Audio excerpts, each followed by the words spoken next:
Bonjour à tous, alors moi c'est Anna avec un seul N, attention, et aujourd'hui j'inaugure cette chaîne YouTube qui va principalement parler de vulgarisation scientifique sur la physique en parlant du seul, le grand, l'unique, Albert Einstein.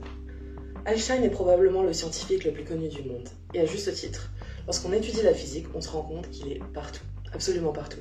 Et on a le droit de se demander mais comment c'est possible ? Il a révolutionné le monde des sciences sur tellement de points, mais est principalement connu du grand public pour ses théories de la relativité restreinte et la relativité générale. Pourtant, le seul prix Nobel qu'il gagna en 1921 ne récompense pas du tout ces travaux-là.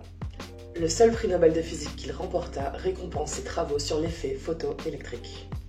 Avez-vous déjà entendu parler de la dualité onde-corpuscule de la lumière ? Si c'est pas le cas, c'est pas grave, on va voir ça ensemble. Au XVIIe siècle, Newton fut le premier à mettre un terme sur la nature de la lumière qu'il considère comme des corpuscules. La lumière est composée d'un flux de petites particules. Quelques années plus tard, Huygens propose une théorie ondulatoire de la lumière qui considère la lumière comme une onde. Ce qui est pratique parce que ça explique quelques effets comme par exemple le phénomène de diffraction.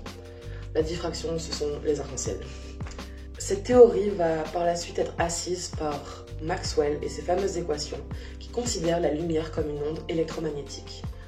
En gros, c'est la combinaison d'un champ électrique et d'un champ magnétique qui se déplace à une vitesse c. Cependant, au milieu du 19e siècle, une expérience vient tout chambouler. Antoine Becquerel et son fils Alexandre Edmond apportent une expérience sur l'effet photoélectrique.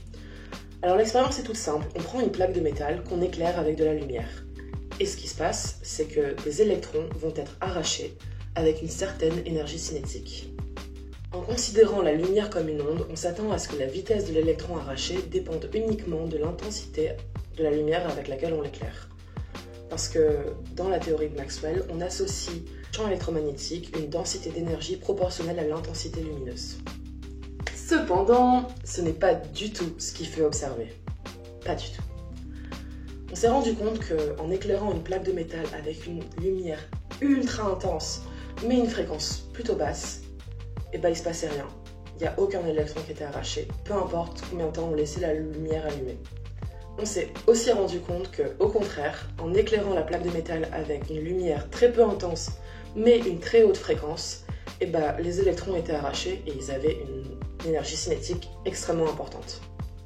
On s'est rendu compte qu'il existait une fréquence seuil en dessous de laquelle il ne se passait rien.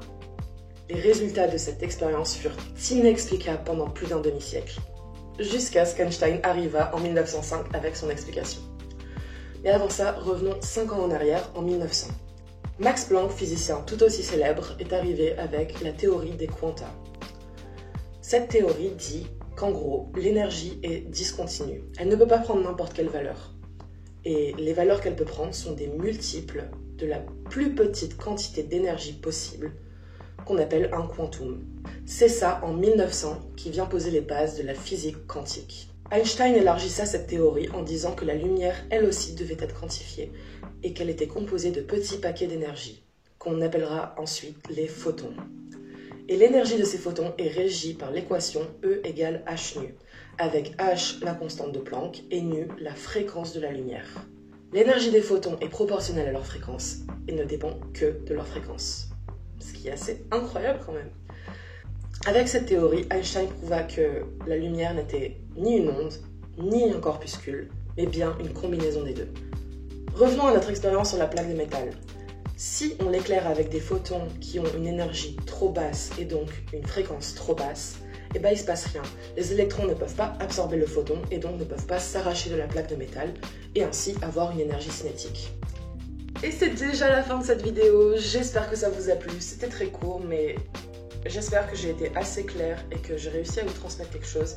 Si c'est le cas, je repousse plus. En vrai, si vous avez des remarques, des critiques, des recommandations, même des questions, écrivez tout ça en commentaire.